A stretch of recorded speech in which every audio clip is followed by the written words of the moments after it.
Did the Patriots reach for Cole Strange in the first round? Does Tyquan Thornton satisfy the Pats' need for speed? And who might be the biggest surprise in the 2022 draft class? Discussing that here today on Locked On Patriots. As always on Wednesdays, joined by the Countess of Class. I'm Mike Debate, and you're about to be locked in to the Locked On Patriots podcast. You are Locked On Patriots, your daily New England Patriots podcast. Part of the Locked On Podcast Network, your team every day.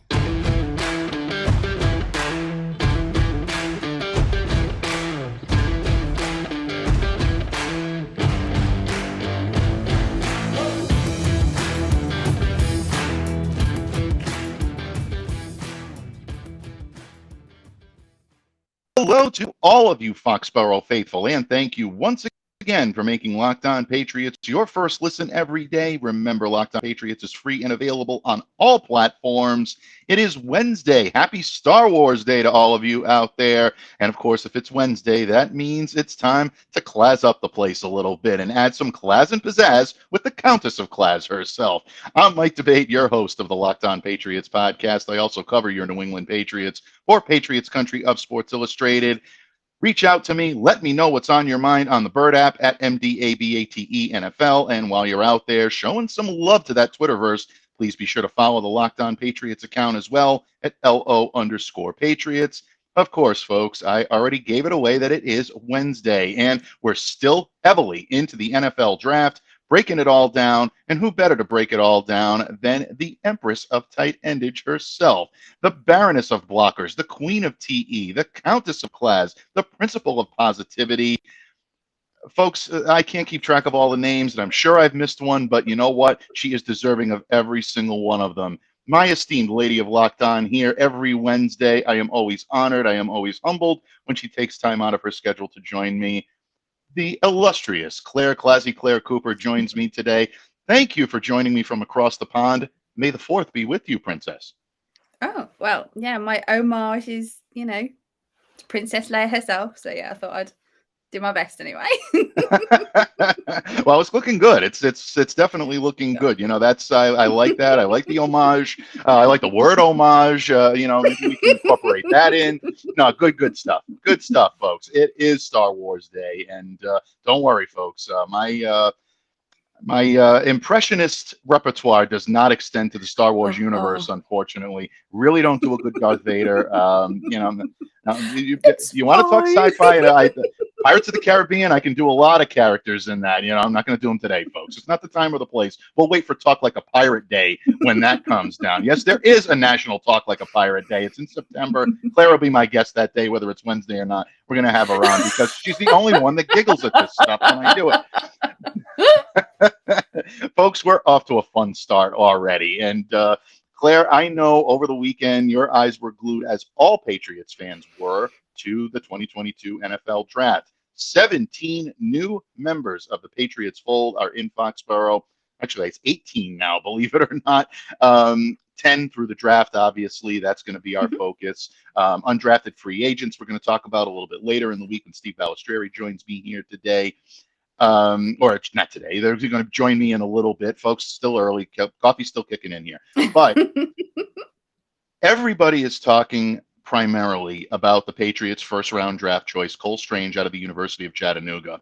A lot of excitement for the player, but not a lot of excitement for the pick. I was fumbling around to develop the best and most diplomatic way to say that, but he's still getting an awful lot of vitriol thrown at him, mostly from the national media. I think the local media is starting to really warm to this kid and see the type of player he can be in this system. But a lot of national talking heads are calling this pick naive. They're calling it, a mistake. They're giving it an F grade. A lot of vitriol being thrown in this direction. But, I only take the talking heads so far, Claire. We only put so much stock into their opinion.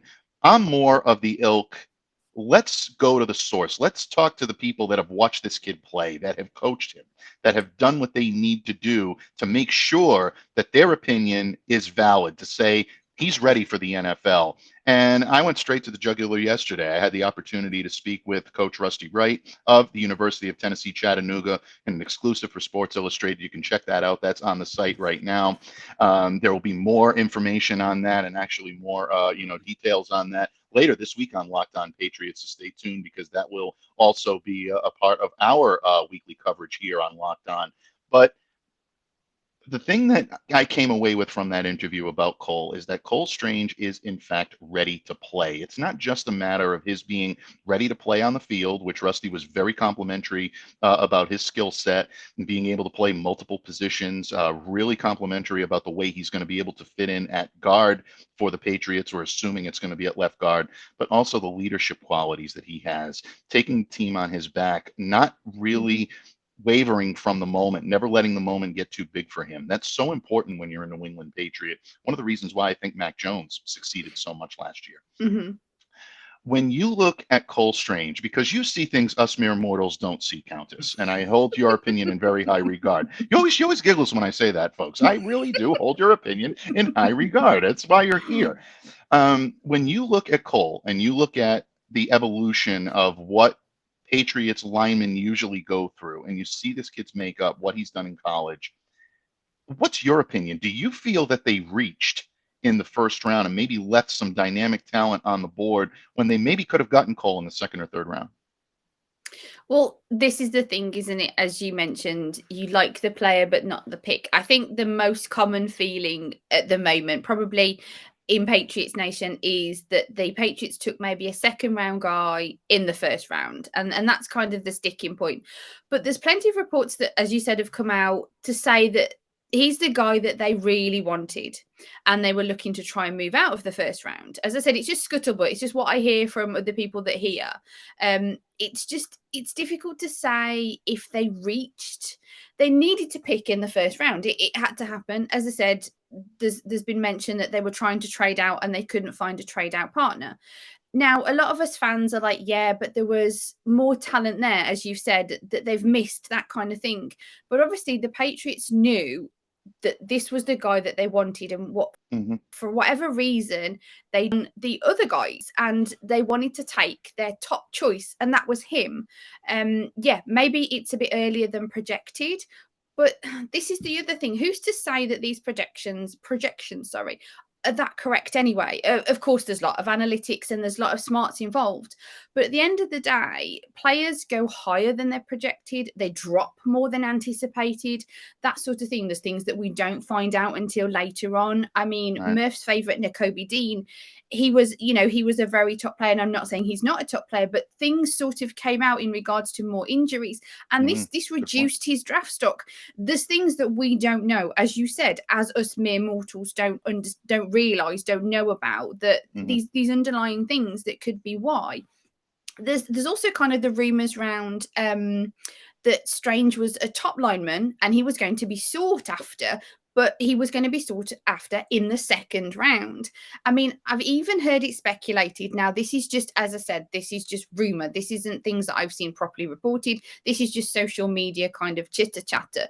But I've heard that the books were even looking at him favorably, and their pick was quite high up in the second round. So there's a case of that, the Patriots obviously wanted this player, and that's where he was available to be picked up for them. And they felt it important to take him. Now, with all due respect to kind of those do the scouting and selecting, they know way more than I will ever dream of being able to learn in a lifetime, in all fairness. It was a position that a lot of fans were hoping wouldn't be addressed in the first round, wouldn't be addressed so early. And there's also that feeling of that they didn't necessarily need a guard until you released a guard in regards to the making the hole when they let Shaq Mason go. So the other thing is that we mere mortals don't know, is the fact that maybe they let Mason go because they knew they wanted Cole Strange to replace him. And it was a case of they got what they could get best out of him and reduced their kind of increased their cap space in regards to letting him go, because they knew that Cole Strange was the guy they wanted to plug in at that place. And ultimately, a draft prospect is cheaper than a veteran, in all fairness. So, I mean, they utilised what they wanted in regards to drafting Cole Strange. Now, yes, us fans still think the whole, as you mentioned at the beginning, you kind of love the player, maybe not love the position. But at the end of the day, the draft can be such a hit and miss. It can be such a Russian roulette of taking who you want in the round that it's available versus the round that they're valued to, that kind of thing. That at the end of the day, we're not really going to see what this guy has got until they play him, and that's fair enough. There's always going to be the residual of the Patriots took a guard in the first round, but at the end of the day, this is none of us should be surprised. This is so Belichick, as I'm probably going to repeat throughout this episode of Locked On. It is so Belichick, and most of us are like, why are we surprised? Yes, it's difficult when you look at it.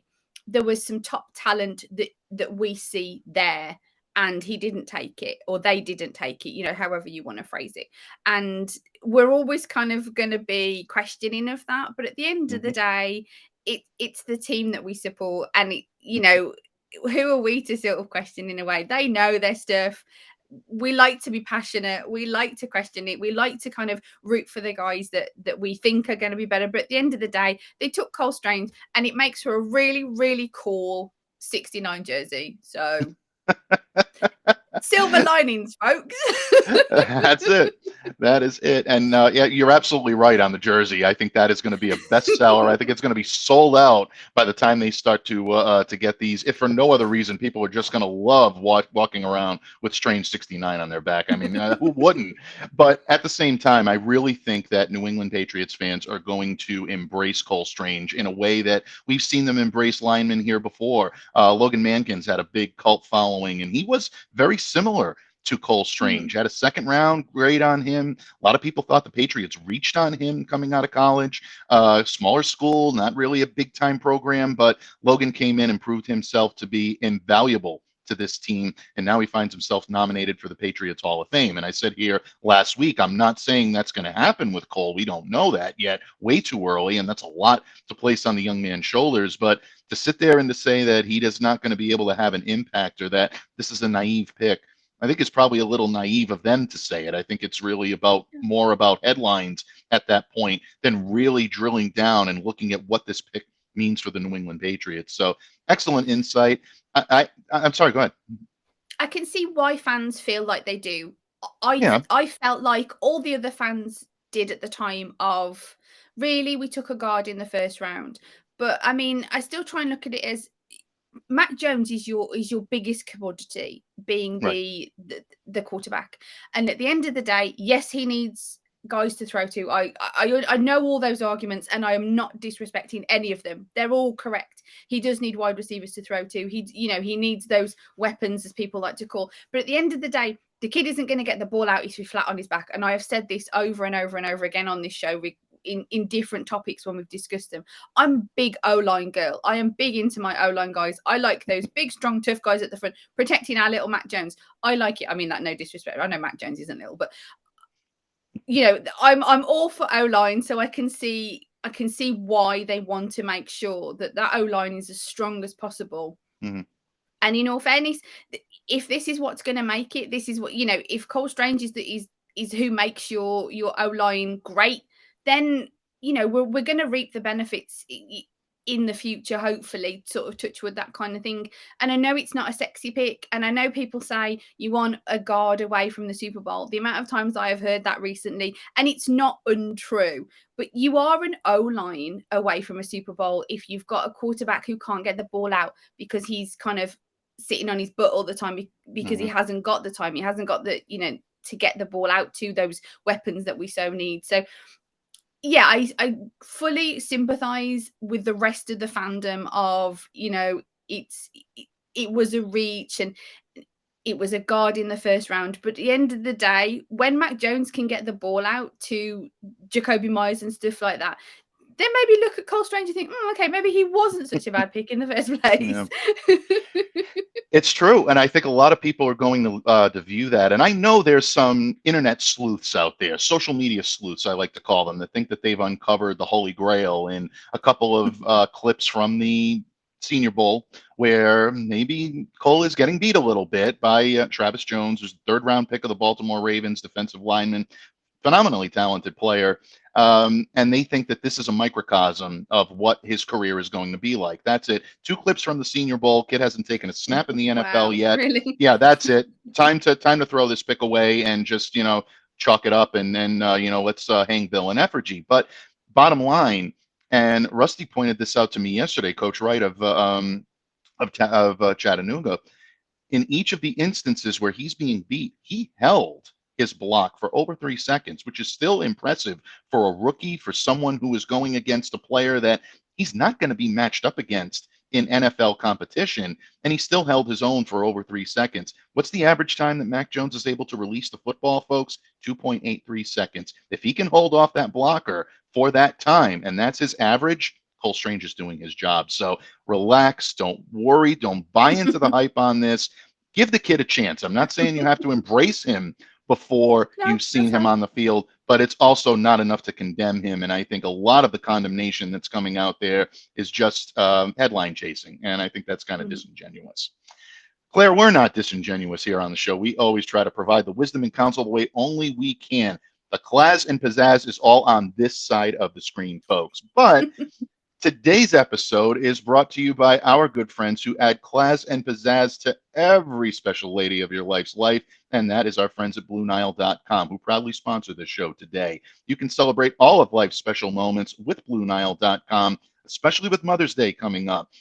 And whether your mom prefers a statement piece or an everyday piece of subtle elegance, BlueNile.com has fine jewelry options for every mom. Shop high-quality classic diamond earrings, elegant tennis bracelets, or gemstone pendant necklaces. This Mother's Day, give her something she'll treasure forever with the fine jewelry from BlueNile.com. And Locked On Patriots listeners get $50 off $500. This podcast exclusive is only good through Mother's Day this Sunday, so use the promo code Locked On. That's LOCKEDON. That's Locked On. Plus, every order is insured, it ships free, and it arrives in discreet packaging that won't give away what's inside. Shop stress-free. Find your forever peace. Go to BlueNile.com today. Locked On Patriots listeners, in this competitive business environment, could you afford to have a portion of your workforce just sitting around doing nothing? Well, why should your building be any different? Catalyst Power would like to lease that empty rooftop from you to build a large solar array. You can do something great for the environment, great for your marketing, and great for your bottom line all at the same time. Catalyst Power will own, install, and operate the solar array at no cost to you. While your building won't receive the electricity generated by the array, it couldn't be generated without you. That's the simplest way to achieve environmental, social, and governance goals, all while getting paid. Can't beat that. Eligible rooftops in Massachusetts and Connecticut are over 50,000 square feet of usable space and are relatively new, or with a scheduled repair or replacement timeline, you can make even more. Earn up to $1 per square foot per year in lease payments. Go to catalystpower.com/LockedOnPatriots to learn more. Patriots fans, the illustrious Claire Cooper of Pat's Propaganda and her very own podcast, Patriots podcast, The Claire Perspective, is here with me today on Wednesday, as she does each and every Wednesday. Joining me is the lady of Locked On. Folks, if you haven't subscribed to Claire's podcast, The Claire Perspective, a Patriots podcast, please do so. A phenomenal new episode dropping this Wednesday with Nick Fitzy-Stevens. Folks, when I tell you this is the definition of must listen, it absolutely is. You will be entertained, you will absolutely love it, and you'll be informed. And what better way to celebrate that than to have her on Locked On here today? And I can steal a little bit of her thunder. No, just kidding, folks. Claire, we talked a lot about the strength of Strange in the last segment, but there's also something to be said about the speed of Tyquan Thornton, who comes in and joins the wide receiving crew. He is the Patriots' second-round pick, another player that a lot of people are saying, well, the Patriots may have reached for, or maybe they could have gotten him later, or they got, necessarily a little bit scared by some teams that might have been interested. I've heard that, they took the bait, so to speak. In other words, teams were feigning interest in this kid to get the Patriots to trade up. we've heard all of this on Taekwon, but the one thing you can't deny is this kid can absolutely fly on the football field. Said it ad nauseum here on the airwaves and Locked On Patriots. 4.28 running time in the 40. That's lightning. That's grease lightning. And this kid can get open. He can definitely be that type of receiver to take the top off the defense. But there are still some that question whether or not he's going to be durable enough to hold up, whether or not he can take the hit, whether or not his size and frame. I've heard a lot about his hands and his wrists not really being up to par to be able to make the grabs. Murph and I talked about this a little bit on Monday, in that he makes the catches away from his body rather than close to his body, so that may help him. But ultimately, it's the speed that this kid was brought in for. And the Patriots needed it. They didn't have that type of speedy wideout. But this is also not a team that's always been predicated on over-the-top speed. They've been able to get by with savvy, versatile weapons in the slot and utilize that in better fashion elsewhere. When you look at the selection of Tyquan Thornton and the Patriots' obvious need for speed, we've heard Matt Groh talk about it. We've heard Bill Belichick talk about it. Is this the pick that the Patriots have been waiting for in terms of adding speed to their offense? Or do you think maybe there's still another move to be made out there before this really becomes a modern NFL offense? Well, as you sort of mentioned, Will Thornton's speed satisfy the need on paper? Yes, this dude is super, super fast, as you said. However, it's not all upsides, is it? I've heard he has, as you alluded to, he has small hands, but there's always something to pick out. There's always pros and cons of a player. There's never just pros. None of the guys that were taken in the draft have got 100% perfection. Not even the first round pick in Travion Walker. I mean, plenty was surprised that he was the first round pick, surprised that the Jags that think maybe they took a bit of a risk on him in a way, but he's still, obviously a very, very good player. But there's always these little niggles that they may not suit or transfer their skills to the NFL, that kind of thing. I mean, you can't please everybody all the time. So they addressed speed. That was something that going into the draft, everybody, I think pretty much everybody, Boston sports media, Pats Nation, fandom alike, were that they needed to get younger and they needed to get stronger and they needed to get quicker. And now it's whether or not they got the right kind of quicker. And I mean, time will tell. This is what we'll see on the field. I mean, to kind of expand on that, the two cornerbacks that they took, again, quicker, but smaller and quicker. I've heard good things about Thornton and the cornerbacks. Positives have been plugged on social media. Right. The Boston sports media have kind of really got into plugging the positives on this guy. So I can see that it might have been a good choice. Again, it's not the choice that everybody wanted, but you weren't going to please all the people all the time. You're never going to get that wide receiver that every single person wants, because people wanted different ones for different reasons. I mean, not every single person anyway. So possibly with some of the picks this year, some of the players were kind of definite top guys that the majority of people would have been really happy with, still got taken kind of before the ones that the Patriots selected. I mean, wide receiver wasn't one of my top selections anyway. I wasn't looking for a certain wide receiver. I was looking at addressing the kind of the cornerback, the linebacker, and the offensive lineman in the top few rounds. So if you like, top wide receiver was never going to be picked in my draft, if you like. It's all about what the guy can do within the system and on the field. And this is something that we aren't going to know just yet. The one thing that we do know is that he's really, really quick. So maybe we can look at celebrating that fact and sort of seeing what happens in regards to his frame, his small hands, right, him catching the ball out of his body. See how this sort of develops, how this grows on the field, how it works within the Patriot system, and sort of just see. Bottom line is they took a wide receiver, not the wide receiver that most people wanted, not a wide receiver that most people know that much about and all this, but they took the wide receiver that they see is the one that's going to work. And, we just hope that we're not sort of in a year's time complaining in the same way that we're complaining about Nikhil Harry type thing. And it's one of those, as I said before, as I'm probably going to repeat myself a lot, you can't please all the people all the time. And a lot of Patriots fans are still sort of querying the picks at the end of the day. But it's another case of let's sort of just see what this guy can do. They saw something in him, be it that he's got a small frame, be it that he's got small hands. He's got some serious speed, and everybody was chanting for speed. So let's at least see that on the field before we make our definite decisions. Absolutely. I feel the need for speed. The Patriots got it I knew here that was with coming. Taekwondo. You knew it was coming. Yeah. I Murph knew and I that was talked coming. about it on Monday. Yeah. You got to do it. It's necessary. New Top Gun movie coming out. Guys my age definitely want to go see this for the special effects value. There's no question about that. But no, all kidding aside, I think you make an excellent point.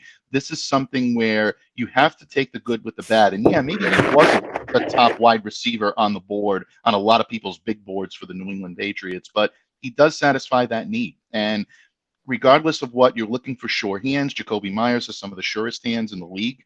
You're looking at someone that can do that.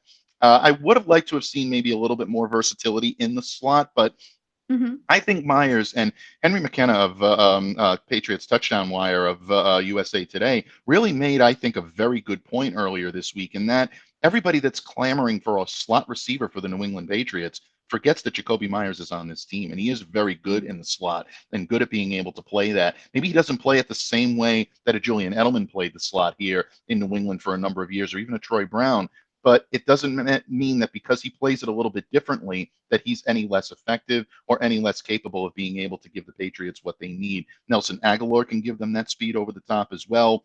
And Kendrick Bourne is really that Swiss Army knife that you just love seeing in this offense. He can do it all. And let's not forget about the addition of Devontae Parker. Alan Popard, who I worked for at Sports Illustrated, who runs the All Dolphins site, could not say enough good things about Devontae when he's on the field and healthy. Very capable receiver of doing it all. So the Patriots wide receiver core this year is going to be much better than they were last year by default. But I think Tyquan Thornton gives them a chance to be even better than people think because of that added ability. It's just going to be a matter of whether or not he can harness it and take it in. Claire, it's always great. He might just be the one wide receiver that the Patriots saw as fitting best.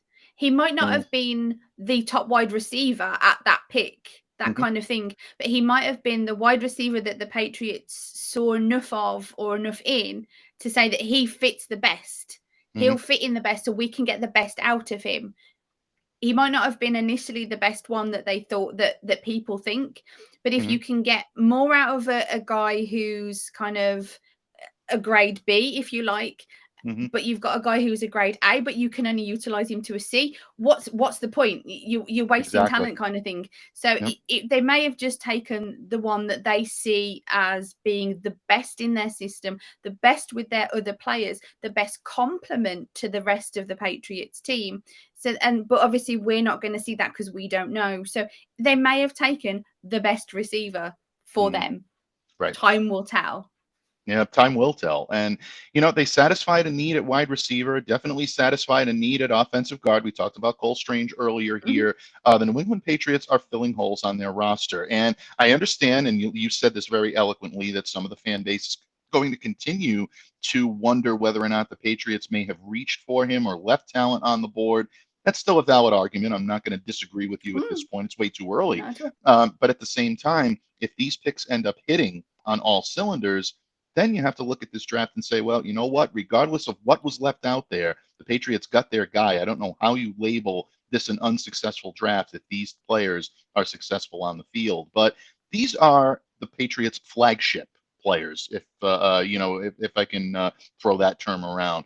They're not the surprise under the radar draftees that the Patriots may have gotten in later rounds that might end up paying big dividends for this team. In just a moment, the Countess of Claus herself and myself we'll talk about those surprise players and who might be the biggest surprise in this draft class. That and more when this episode of the Locked On Patriots podcast continues. But first, Claire, it's time for one of your favorite segments on the show, and that's the opportunity, folks, where I kind of make Claire hungry a little bit here. And we're talking about the great sweet treat that is excellent for you from our good friends at Built Bar.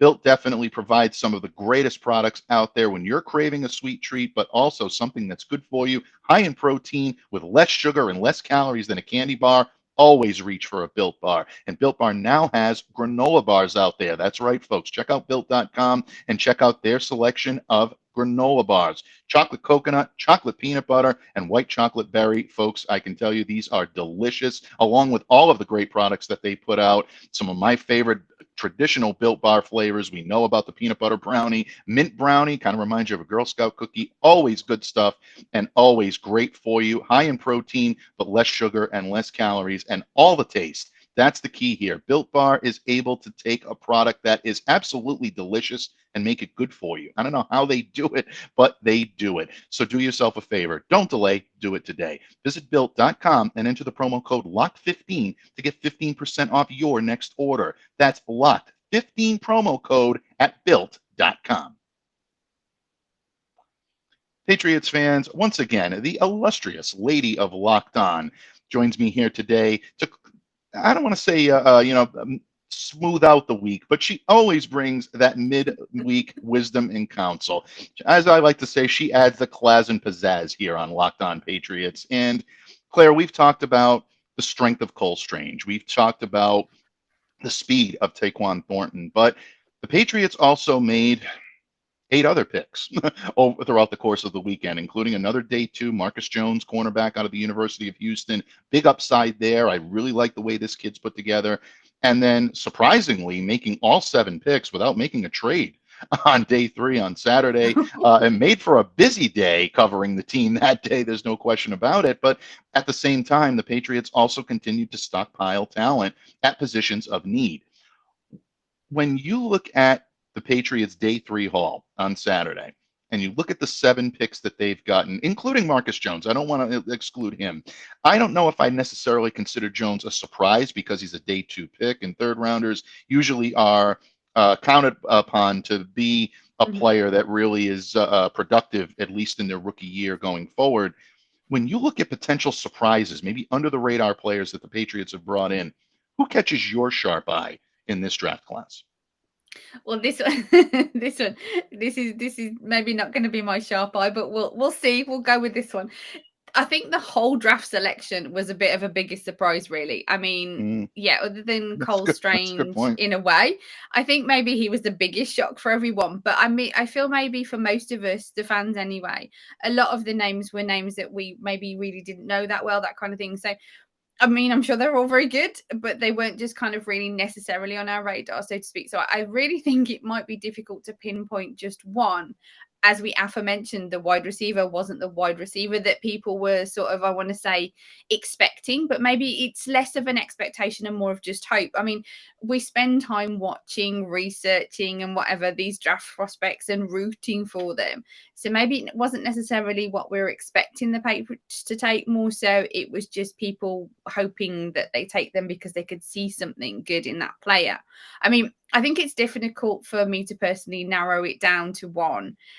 Certainly one of the most surprising was the extra running back that they took. And although I know that this is kind of to do with the future question mark on Damon Harris and his contract and how running backs are kind of injury prone because of that whole running into a wall situation and stuff like that, I think to take 2 surprised me and may have surprised a few people. I mean, again, it was that whole there was top talent there sort of thing, that kind of thing. I mean, to be honest, it was the quarterback pick that did it for me. I think I'd have been less surprised if they took that punter, Matt Ariza, instead of the quarterback. Now, it's not to say that I don't think anything of Bailey Zappi, but I'll admit I don't think much because I didn't do any quarterback research this year. I was quite adamant, and I haven't been quiet in admitting this, that I thought that quarterback wasn't a necessary target this year. The Patriots had a lot of gaps that needed to fill that were necessary, and a backup developmental quarterback was not the role that I personally, a clear perspective, felt was necessary. I thought 1 more year of Stidham is fine. Now, I know he's not amazing, and a lot of people don't think much of him. I feel that we haven't really had that opportunity to see that much, but obviously he's there in kind of practices and stuff like that, so they'll know what they can get from him, that kind of thing. But to me, he's been in the system for a while now, for a few years now. He's been around Mac Jones. To me, it seemed like get that 1 more year out of him. Now, there is the thing that I'm hearing that Zappy is sort of molded on. He's very similar to sort of the way Matt Jones is, the way he performs, the way he plays, that kind of thing. So Very good it point. may be that they've collected this guy who is that mold of the future way, that how they want to work with the quarterback.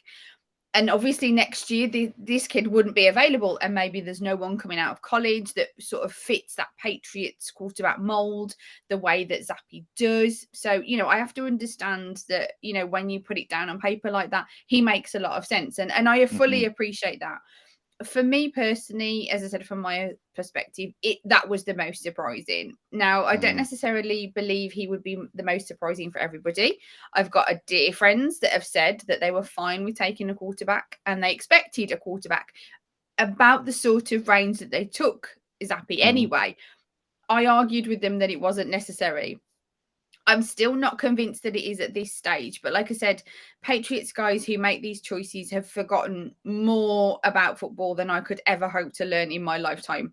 So, I mean, really, you could pick, for everybody, you could pick most of the draft selection as a surprise. The draft selection itself, the full selection, I think, was pretty much a surprise for a lot of us, like the taking the guard in the first round, as we've already touched upon, that kind of thing.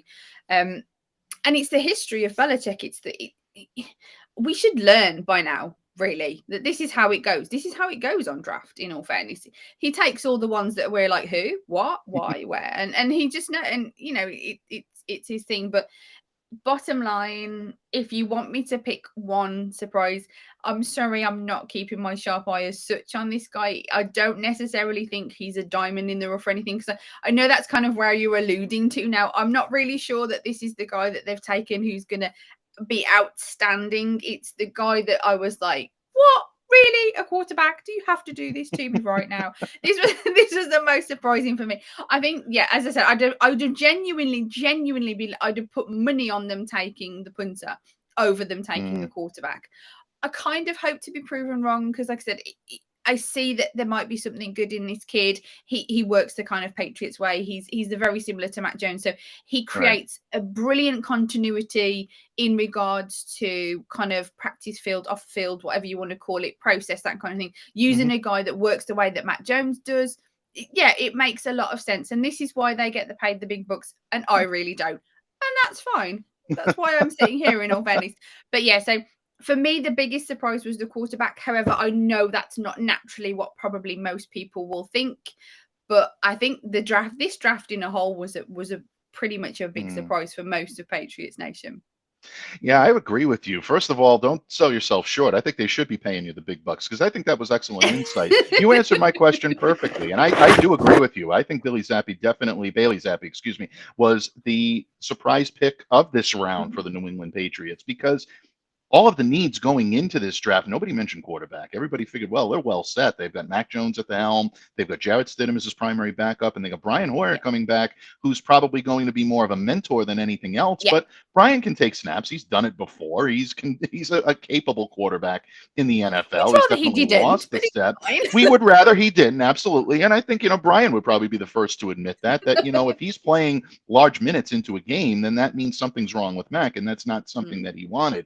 But when you look at the tape, especially, and this is something that I've been doing a lot this week to try to make sense of the pick, when you look at Bailey Zappi and you look at the stuff that he did at Western Kentucky, his ability to complete the short to intermediate pass, that's really where he is at his best, but also his ability to get the ball downfield, his quick release, his ability to put the ball on time, it very closely mirrors what Mac Jones can do. Now, he's not at Mac's level, but he is someone that can come in and can allow the Patriots to run the same type of offense if, in fact, something does happen to Mac and he does go down.